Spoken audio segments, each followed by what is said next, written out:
दोस्तों, क्या आपने कभी सोचा है कि एक आइडिया पूरी मार्केट बदल सकता है?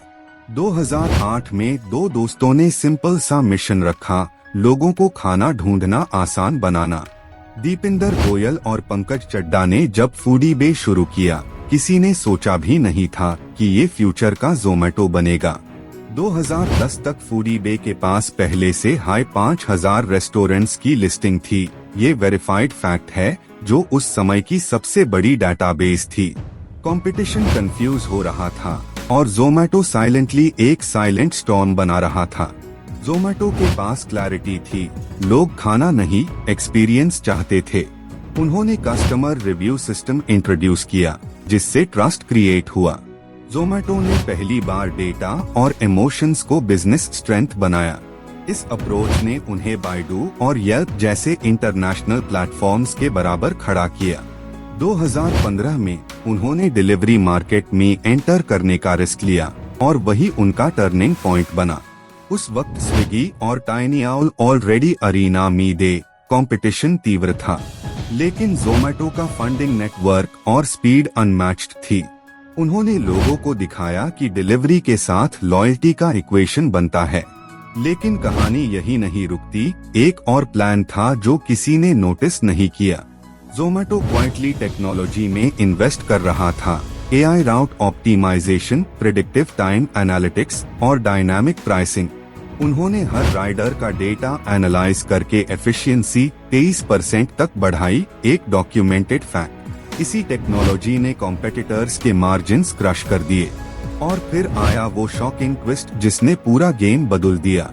ज़ोमैटो ने 2020 में पैंडेमिक के दौरान 2 लाख से ज्यादा डिलीवरी पार्टनर्स को एम्प्लॉय किया, जब सब कुछ बंद हो रहा था। और यही वो ट्विस्ट था जिससे ज़ोमैटो ब्रांड नहीं, एक पब्लिक सेवियर बन गया। पीपल इमोशनली जुड़ गए और कंपनी का ट्रस्ट स्काई रॉकेटेड हुआ। कॉम्पिटिटर्स के पास बजट था पर दिल नहीं। ज़ोमैटो ने प्योर सप्लाई चेन को इंटीग्रेट करके कॉस्ट 15% तक कट किया। यही रीजन था कि इन्वेस्टर्स ने उन पे $1 बिलियन से ज्यादा इन्वेस्ट किया। कंपनी ने रेस्टोरेंट पार्टनरशिप्स पर फ्लैट कमीशन पॉलिसी लॉन्च करके ट्रस्ट और बिल्ड किया। कॉम्पिटिटर्स कंफ्यूज द पर ज़ोमैटो एक साइलेंट चेस मास्टर निकला। उन्होंने डिलीवरी से आगे सोचकर डाइनिंग, सब्सक्रिप्शंस और लाइव एक्सपीरियंस लॉन्च किया। हर मूव कैलकुलेटेड था, हर एक्सपांशन स्ट्रैटेजिक। और आज रिजल्ट देखिए, 24 कंट्रीज, लाखों यूजर्स और कॉन्स्टेंटली ग्रोइंग मार्केट शेयर।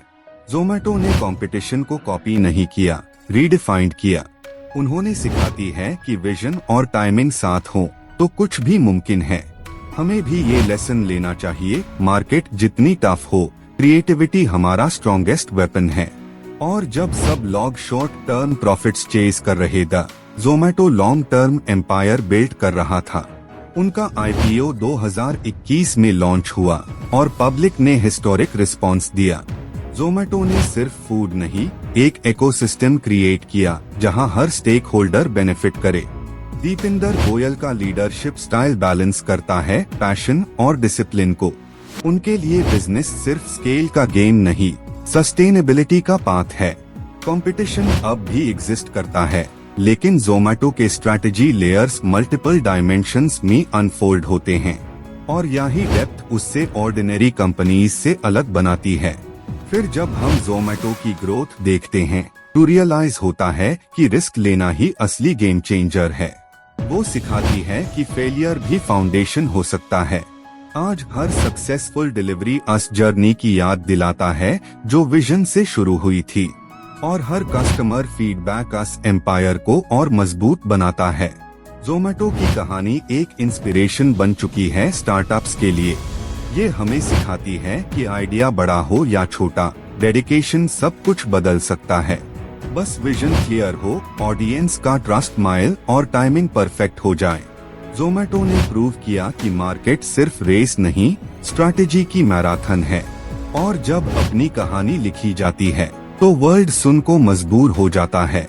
तो दोस्तों, अगली बार जब आप ज़ोमैटो ऐप खोले, याद रखिए, ये सिर्फ खाना नहीं, एक रेवोल्यूशन है। और यही रीजन है कि ये कंपटीशन को नहीं, पूरी इंडस्ट्री को री इन्वेंट कर चुका है। जोमेटो ने दिखाते हैं कि जब हंगर सोल्यूशन बन जाए तो ग्रोथ ऑटोमेटिक होती है।